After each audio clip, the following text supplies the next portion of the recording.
Meu nome é Sérgio Timmerman, eu sou cardiologista. Para quem não me conhece, eu sou do Instituto do Coração, do Hospital das Clínicas, da Faculdade de Medicina da Universidade de São Paulo. Sou responsável pela parte do centro de treinamento e pesquisa em emergências cardiovasculares e ressuscitação da universidade. E estou aqui para nós termos um bate-papo em relação especificamente sobre o que nós podemos esperar em relação às novas diretrizes de emergências cardiovasculares e ressuscitação. Antes de abrir, eu acho que vamos fazer isso mais é um sarau mesmo, fazer um bate-papo, melhor do que eu ficar falando para vocês. Primeiro eu vou convidá-los amanhã, às 9 horas, eu não sei qual é a sala, mas deve estar aí no programa. Nós estaremos cobrindo sobre todas essas diretrizes com 2 convidados internacionais, das 9 às 12h30, amanhã.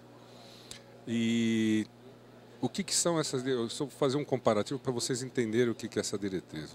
Na realidade, nós tivemos até o final do ano passado e o começo desse ano. Está todo mundo me ouvindo aí? Está tudo bem?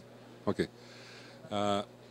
Nós tivemos a avaliação e o consenso internacional de emergência e ressuscitação. O que é o consenso? O consenso é um grupo de pessoas que se reuniram em vários lugares no mundo por 5 anos. Isso já tem acontecido, essa é a terceira vez que vai ser publicado assim. E formaram em 2000, esse grupo formou uma aliança chamada Aliança Internacional dos Comitês de Emergência e Ressuscitação, a sigla ILCOR, não esqueçam isso. Quem quiser conhecer um pouco mais dessas diretrizes, entrem depois no site ilcor.org, é www.ilcor. Quem assina esse consenso que eu estou lhe falando? Assina a Europa, Estados Unidos, Canadá, Ásia, África do Sul, na realidade África Sul-Sudeste, eu já falei Ásia, né? A Fundação Interamericana do Coração, Austrália e Nova Zelândia. Só falta o Oriente Médio se vocês forem pensar em termos de mundo. Este ano, em 2010, vai entrar nas diretrizes a Ásia.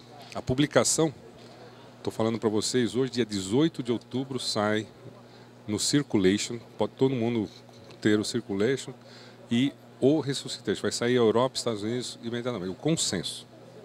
Alguns dias depois, talvez até saia isso concomitantemente, o consenso mostra qual é o caminho que as diretrizes devem seguir. E o grupo norte-americano, a American Heart, e o grupo europeu, imediatamente, ou vai ser simultâneo, ainda eles não estão definindo, ou uma semana depois sai a diretriz em cima desse consenso que está sendo publicado dia 18 de outubro. Então, o consenso e a diretriz, as duas devem estar saindo praticamente simultaneamente nos próximos menos de um mês aqui que nós teremos. É uma diretriz o consenso e diretriz que trata especificamente dos cuidados cardiovasculares de emergência e ressuscitação. Então foram divididos em 5 polos importantes: suporte básico de vida, suporte avançado de vida adulto, suporte avançado de vida pediátrico, treinamento e síndromes coranianas aguda. Então vamos abrir aqui para perguntas. Quem gostaria de saber alguma coisa, eu posso traduzir algumas coisas que com certeza vocês vão ver dia 18. Pois não. Qual que é o seu nome? Alexandre. Alexandre, da onde? Rio Grande do Norte. Pois não. Tem mostrado até agora que a nova diretriz vai implementar mais compressões, mais interessante, mais circulação do que ventilação. 200 por minuto, 50 cada vez. Um choque bifásico. Eu queria que o senhor falasse alguma coisa. A pergunta foi se essas diretrizes, me corrija se eu estiver errado, ela vai enfatizar mais ainda as compressões do que as ventilações e se o choque será bifásico ou não. Veja, já em 2005 se mostrou a importância das compressões torácicas frente à ventilação. O que vai ocorrer exatamente agora, quando eu for falar consenso, já pensem em diretriz também. Vai acontecer exatamente isso. Ocorrerá, na realidade, a sedimentação do conceito de que Em relação à compressão torácica, a população leiga não vai entender mais necessidade de fazer a ventilação boca a boca em nenhum caso, exceto afogados, traumatismos, politraumatismo, ou seja, acidentes, crianças. Fora isso, a população leiga está convidada a fazer somente as compressões, e é exatamente isso. São 200 compressões ou 80 a 100 batimentos por minuto. São 200 compressões em 2 a 3 minutos, em torno de 2 minutos. Eu falei da população, do público leigo. O profissional da saúde, ele pode fazer a ventilação se ele sentir-se confortável. Se ele não sentir-se confortável, ele também pode fazer somente a compressão torácica. E então essa é a grande modificação, no qual a compressão torácica ela veio para ficar. Eu diria para vocês que para 2015, já pensando em 2015, eu diria que a compressão torácica, a ventilação boca a boca, ela só vai ocorrer realmente em exceção. Por quê? Porque o pessoal decidiu e simplesmente decidiu, não, existem vários trabalhos. Inicialmente trabalhos experimentais em animais, feitos por alguns grupos que mostraram que nos primeiros 8 a 10 minutos da parada cardíaca você tem oxigenação suficiente para fazer a troca alveolar, ou seja, para você ter o oxigênio suficiente, e que é o mais importante é a compressão. Compressão torácica, ela é o que realmente dita o que a gente chama de perfusão coronariana. Se você não tiver uma pressão, se você não tiver pressão, você não tem como salvar os órgãos vitais. Então, a compressão é o mais importante. Isso foi mostrado experimentalmente. Depois, 4 grandes trabalhos, que foram os trabalhos que ajudaram muito dentro dessas novas diretrizes. Foi um trabalho no Arizona, outro no Kentucky e outro no Japão. Confirmaram exatamente isso, que compressão, naquelas exceções que eu falei, será a norma. Ou seja, se vocês não se sentirem-se confortáveis se alguém tiver uma parada cardíaca, fazer ventilação, faça somente a compressão. Em relação à desfibrilação, se ela vai ser bifásica ou monofásica, é uma questão só de conceito tecnológico. A tecnologia não vai mais produzir a tecnologia monofásica. Então eles falaram um pouco ainda falam-se ainda da tecnologia monofásica porque ela está num momento de transição. É como se a gente fosse discutir aqui VHS e DVD ou VHS e CD. É uma transição. O monofásico foi muito importante, mas é uma tecnologia que tem menos benefício do que a tecnologia bifásica. Então, todos os equipamentos vão agora ser bifásicos. Então, para vocês entenderem, o que se discute aqui agora já não é mais se vai ser a tecnologia bifásica ou não. O que se discute é que tipo de tecnologia bifásica nós vamos usar. Se aqui, com o que tem a escalada de energia, ou seja, se você tem energia escalonável, que você saia de 150 vai até 360, ou equipamentos que vão iniciam com 360 joules. De qualquer maneira, o que eu posso adiantar para vocês é o seguinte, não tem nenhuma diferença, até o momento, nenhum trabalho mostrou diferença entre uma tecnologia ou outra bifásica. Outra pergunta? Pois não. Doutora, a pergunta é a seguinte, quando se faz a compressão torácica, se pressupõe que também se está ventilando na medida em que o senhor está comprimindo o pulmão e distendendo o pulmão? Sim ou não? A pergunta é muito boa. Na realidade, não está se pressupondo isso. Está se pressupondo, obrigado, que naqueles primeiros 8 a 10 minutos nós tenhamos reserva alveolar suficiente. A partir disso, nós vamos ter uma perda crítica e natural que é necessário que nós tenhamos depois a ventilação. Mas não se pressupõe que a gente esteja aumentando a ventilação através do pulmão. É compressão pura e simplesmente com reserva alveolar. Por isso que saiu desse caminho 3 pontos fundamentais, que são o paciente afogado, que naturalmente é um quadro hipoxêmico de natureza, a criança que morre e tem parada cardíaca hipoxêmica e o politraumatismo, que também pode ser causado por uma obstrução. Por isso que essas 3 são os mais são as consideradas exceções. Mas eu acho que a pergunta é importante. Quando a gente está comprimindo, nós estamos com perguntas para discernir o que vocês, essa parte da compressão é importante. O que vocês querem saber em termos de suporte avançado? Vamos lá. Todo mundo está sabendo o que vai mudar no suporte avançado ou não?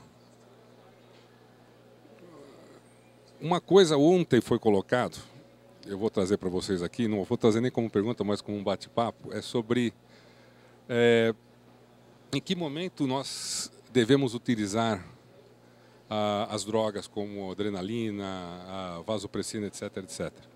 E tem um trabalho muito interessante, um trabalho feito por alguns grupos que está ganhando cada vez mais força dentro das... Eu diria que nessas diretrizes vão ganhar umas 4 ou 5 linhas, mas eu diria para vocês que até em 2015 isso deve ganhar uma força, que eles mostram que o importante nos 10 primeiros minutos, mesmo com a checada do suporte avançado de vida, é compressão. Não é droga. Nenhum trabalho, presta atenção, nenhum trabalho mostrou benefício de você iniciar rapidamente drogas vasoconstritoras e antiarrítmicas. Não aumentou em nenhum momento a sobrevida ou o retorno à circulação espontânea desse pessoal. Então eu diria para vocês que a droga ela vai ser importante num segundo estágio. Uma outra coisa que está ganhando e ganhou muita força é você... Isso, é claro que você tem que ter uma parada cardíaca assistida. O que é uma parada cardíaca? Uma parada cardíaca presenciada. Quando nós tivermos uma parada cardíaca presenciada, nós estamos vendo essa parada cardíaca, nós teremos um ponto de equilíbrio em termos de atendimento. Então nós teremos 3 fases e isso vai sair nas novas diretrizes. Vocês podem escrever o que eu estou falando. São as 3 fases e é uma fase, ela é didática, mas ela colabora muito em termos de não só de prognóstico, como do que você fazer no tratamento. A primeira fase é a fase elétrica, que é uma fase, isso foi publicado em 2002 pelo Dr. Lance Becker no Circulation. É uma fase que ocorre entre os 0 minutos da parada até o 4º minuto. Onde o que é importante aqui é o que o paciente tem uma fibrilação ventricular ou taquicardia ventricular sem pulso, que você reverta esse ritmo. Depois que terminar de falar as fases, eu vou trazer uma coisa que está sendo muito discutida dentro dessa fase elétrica. Me recordem para trazer isso para vocês. A segunda fase, que é a partir do 4º minuto, é a fase considerada fase hemodinâmica, ou fase circulatória, onde é muito importante que você faça primeiro a compressão torácica e depois pense na desfibrilação. Se você fizer a compressão antes, se você fizer a desfibrilação antes da compressão nessa fase, você estará piorando o prognóstico desses pacientes, na fase circulatória. O porquê disso? Porque eles demonstraram que é importante que você circule primeiro para depois desfibrilar. E a terceira e última fase, que é a fase onde nós temos uma mortalidade enorme, que já passou dos 8 minutos, é a fase metabólica. Aí a fase metabólica nós temos onde não somente a compressão é importante, não somente a desfibrilação, mas outros tratamentos que sejam elaborados. E aí fica um gap, quando a gente fala fica um gap, vocês vão ver que isso vai ser trabalhado nos próximos anos, o que nós podemos fazer a mais para tentar retornar à circulação espontânea. Eu falei para vocês me recordarem sobre a fase elétrica. A fase elétrica é uma discussão que o pessoal tem colocado tamanha importância na compressão que eles estão colocando que mesmo na fase elétrica eu não acredito que isso vá sair agora. Por que eu falo que eu não acredito? Porque ainda nós estamos numa fase em que se eu colocar para vocês que eu acredito, eu estarei violando a publicação dia 18 de outubro. Mas eu não acredito que eles vão colocar que a desfibrilação, mesmo nessa primeira fase, ela é mais importante que a compressão. Eu diria para vocês que isso é uma teoria que vem para cair. Provavelmente, mesmo na fase elétrica, antes da desfibrilação, vai se pedir 2 minutos antes de compressão. Primeiro circular, dar sangue, depois fazer a desfibrilação. Veja bem, não é que nós estamos...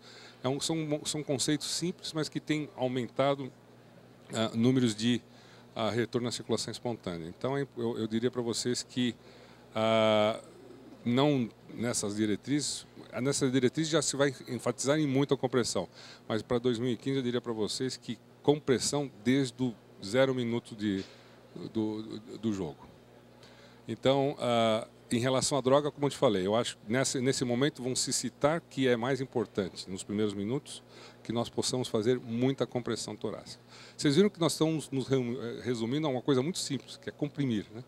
A ressuscitação ela vai passar por momentos de simplicidade, de simplificação dos gados. Desde quando o leigo não vai mais, faz muito tempo que caiu por água abaixo a pedir pulso. Hoje são 2 pontos fundamentais, que é procurar por sinais de vida, se ele está ou não consciente e se ele está respirando ou não. Basta isso para você caracterizar isso como uma parada cardíaca. Chama por socorro e comprima. São 3 pontos simples e que vão ser bem úteis para a gente. Pois não. Uma parada cardíaca em situação especial, como dentro de um avião, tá? Você poderia dizer para a gente que é sempre um medo que isso ocorra. Qual que seria a causa principal? Se tem alguma estatística em relação a isso, tá? E como nos portarmos em relação a isso? As compressões, você já falou, e tem um desfibrilador lá dentro. O que a gente poderia fazer para termos uma saída mais heróica dentro dessa situação? Você tem alguma coisa em relação a isso? Qual é o seu nome? Expedito. Expedito, a tua pergunta é boa. Talvez você deva conhecer bastante a história também por estar perguntando. Mas ele perguntou sobre parada cardíaca em situações especiais. No caso que ele colocou em situações especiais, seriam dentro dos aviões, né? Comerciais. Isso é uma questão bem interessante que foi discutida e tem sido estudada pelas grandes redes que tratam da segurança de aviação.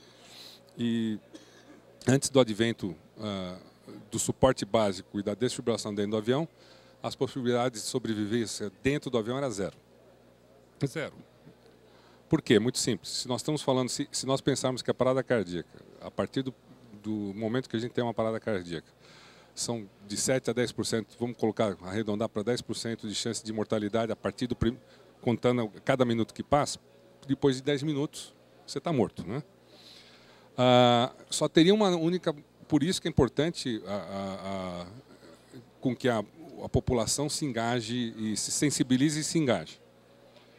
E se você estiver em qualquer lugar que você esteja, a 37 mil pés, que geralmente é onde está um avião, você consegue o aeroporto mais próximo, você não consegue em menos de 15 minutos. Eu não estou chutando aqui, são números colocados pela aviação.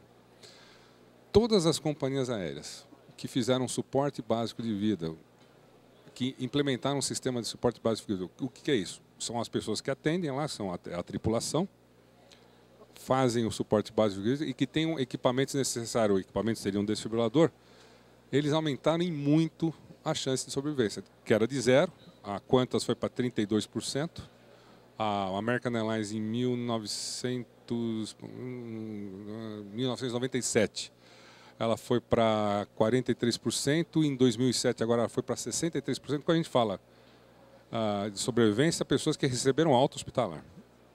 E tem a Air France também, que eu não me lembro quais são os números, e nós tivemos os primórdios aqui no Brasil de um trabalho extremamente bem feito pelo Paulo Magalhães, lá do Rio de Janeiro, na Varig, que foi descontinuado. O que se faz lá em cima é exatamente o que se faz aqui embaixo. O chamar para o socorro lá, e isso é uma coisa que a gente tem discutido muito, é uma coisa que nós colocamos na Varig e o que se coloca.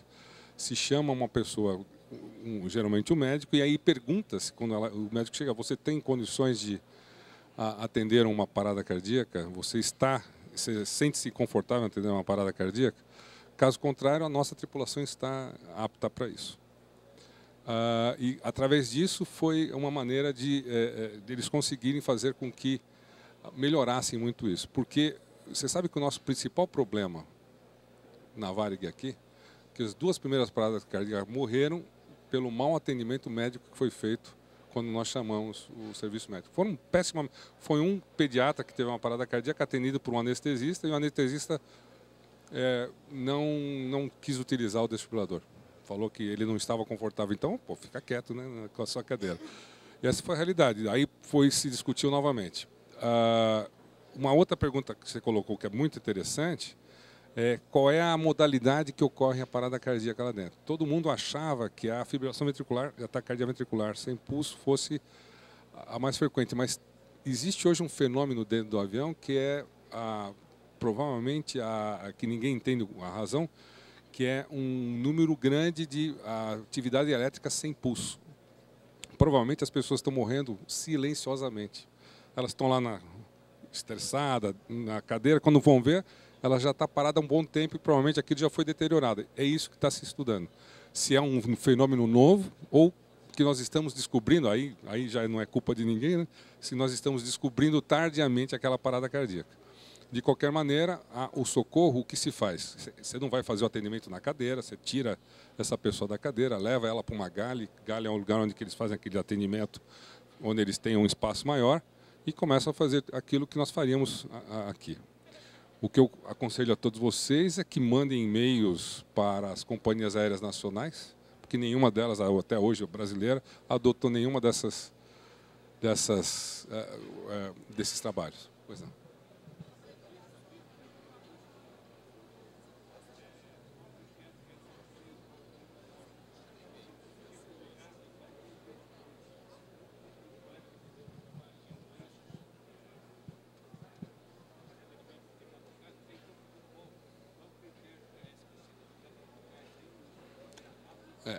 A sociedade brasileira tem tido um papel fundamental na divulgação.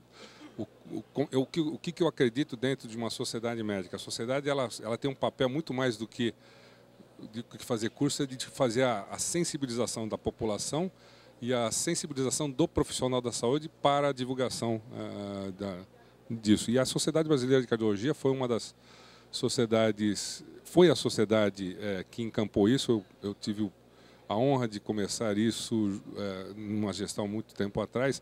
Antes de mim, amanhã nós vamos ter a celebração dos 50 anos. Vocês vão ver que tem pessoas extremamente meritórias aqui no Brasil que iniciaram. E o papel da Sociedade Brasileira de Cardiologia é sensibilização e divulgação do conceito a nível territorial. Não só entre a nossa sociedade, mas nas outras sociedades e entidades médicas. Nós fazemos parte da Associação Médica Brasileira. Eu já tenho conversado com o professor Jorge Ilha Guimarães, nós devemos lançar essas diretrizes. Nós íamos lançar até um pouco antes, mas eu falei, gente, lançar uma diretriz de emergência e ressuscitação antes das diretrizes internacionais é burrice. Então, ela sai agora em outubro. Eu acredito que fevereiro ou março do ano que vem nós teremos a diretriz brasileira de emergência cardiovascular e ressuscitação publicada. Eu acho que esse é o nosso papel, sensibilização, divulgação na mídia e mais do que na mídia, entre os nossos órgãos de societários. Mas a sociedade tem feito um trabalho, não é fácil, muito bom, muito bem feito. Pois é. Na fase metabólica tem alguma coisa nova? O senhor falou que na fase metabólica tem as compressões, concurso das compressões na fase metabólica, também na circulação, e que há de novo além que a gente já tem na fase metabólica de hidrógeno. A metabólica talvez seja a fase que as pessoas têm mais estudado, né? A fase metabólica, a pergunta dele, o que tem se feito em relação dentro da fase metabólica. Você me fala quando estiver terminando o tempo, né? A fase metabólica é a fase em que nós estamos falando de 8 a 10 minutos, em que nós vamos ter menos de 10% das pessoas sobrevivendo. E a maioria delas com provável sequela neurológica. O que mata hoje a pessoa pós parada cardíaca, mesmo que ela retorne à circulação espontânea, é 80% parte neurológica e 20% parte cardiológica. Então, eles estão trabalhando muito especificamente nisso. Eu talvez não me fiz bem entender. É claro que a compressão e a desfibrilação são importantes nessa fase. Se nós não conseguirmos reverter, a possibilidade de reversão será muito pequena. Mas, nesse momento, e aí é uma discussão muito interessante, e vocês também têm que se engajar, é o seguinte: qual é a hipotermia? Realizar a hipotermia nas 24, preferencialmente nas 24 primeiras horas, até 48 horas no máximo. Mas a hipotermia, ela veio para ficar. Qual o momento que a gente vai utilizá-la é que eu diria para vocês que ela vai se divertir, ela deve aumentar. Por quê? A hipotermia agora a gente faz, ela é considerada importância terapêutica no paciente que retorna à circulação espontânea após fibrilação ventricular ou taquicardia ventricular sem pulso e que tem algum déficit neurológico, alguma alteração neurológica. Não precisa estar em coma, não. Teve alguma alteração neurológica e hipotermia. Todo mundo vai falar, mas é difícil, gente. É a coisa mais simples. Nós vamos mostrar isso amanhã, nós vamos ter tempo aqui. Vocês vão ver que a tecnologia é fácil, a técnica é fácil. É uma questão de saber como controlar a temperatura e como induzir a hipotermia. Muito simples. O que vai se discutir em relação à hipotermia é exatamente o momento dela. Já tem vários trabalhos falando, olha, parou, faz tudo mais hipotermia. Parou, mesmo que não tenha retornado à circulação espontânea. Então, o que se discute é quais são os momentos que nós vamos fazer hipotermia. Vai ser durante a parada cardíaca mesmo, ou só após parada cardíaca? Tem que ser fibrilação ventricular ou não? Isso é o que está se estudando. Outros pontos, só para nós não nos alongarmos, é controle rigoroso da glicemia. A gente sabe que tanto a hiper como a hipoglicemia matam muito mais. Mesmo quando, nessa época, nesse momento, a gente trabalha a ventilação, fazer uma ventilação ritmada e não fazer hiperventilação, porque a gente sabe que hiperventilação também mata. E qualificação de compressão, de fazer uma boa qualidade de compressão. Por isso que estão se trabalhando alguns equipamentos automáticos de compressão. E eu falei que nós temos morte mais neurológica e coração. E quais drogas que pudessem realmente melhorar a função ventricular. Teve um trabalho feito pela minha assistente lá do Instituto do Coração, que foi muito importante nessas diretrizes, nós nos sentimos muito honrados, que é a professora Maria Margarita, que ela estudou a disfunção ventricular pós-ressuscitação. E ela teve um achado ocasional muito interessante. O achado ocasional da Margarita, durante o trabalho dela, ela viu que todos os pacientes que tomavam previamente beta-bloqueador aumentaram mais o retorno à circulação espontânea. Então, por causa do trabalho da Margarita, já está se estudando há um bom tempo atrás, mas já está se fazendo um ênfase maior agora a utilização do beta-bloqueador também. Será que eles seriam muito mais do que aumentar o retorno à circulação espontânea? Será que ele preservaria mais esse coração?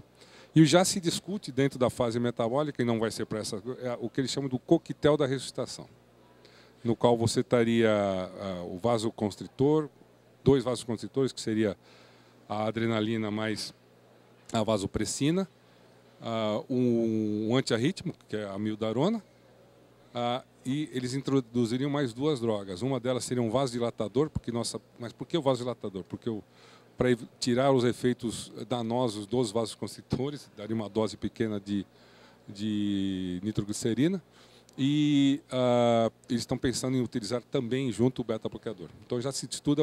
Oi? Corticoide não tem nenhum trabalho ainda. E outro trabalho que se está colocando é a eritropoetina também, durante a parada cardíaca. Nós temos 1 minuto? Pois não. Não, o beta-bloqueador, não tinha um beta-bloqueador específico. Eram pacientes que tomavam beta-bloqueador. Tinha 3 pacientes que tomavam o propranolol, o metoprolol. Não era especificamente um tipo de beta-bloqueador. A intubação somente num paciente que tem um retorno à circulação espontânea e tem uma alteração respiratória que necessite a intubação. Somente quando você tem uma alteração que necessite do sulfato de magnésio. Caso contrário, ele não é mais utilizado dentro da... É que nem o bicarbonato de sódio. Você só vai usar o bicarbonato de sódio. Isso é uma colocação interessante e que se estuda já em 2015. Eles estão vendo alguns marcadores e eles estão procurando equipamentos que fazem o que eles chamam feedback reativo de avaliação metabólica naquele instante. Se você não tem uma alteração metabólica, não utilizar nem bicarbonato e nenhuma outra droga em relação a isso. Eu diria, por isso que a gente está falando, droga hoje em parada cardíaca a nossa droga é a simplificação dela, é compressão, e eu diria para você, se isso é uma droga, é hipotermia. Isso. Se você tiver com alguma alteração, ou uma acidose metabólica, ou qualquer outro tipo, se você tiver uma hipocalemia, uma hipercalemia, você deve corrigir. Você tem que ter um sistema de correção, de feedback de correção. Tá, okay? Você quer falar? Eu queria agradecer a Noli, achei maravilhoso essa tua ideia de fazer um sarau aqui com o pessoal. E eu vou passar para a Marílis. Você quer falar? Obrigada.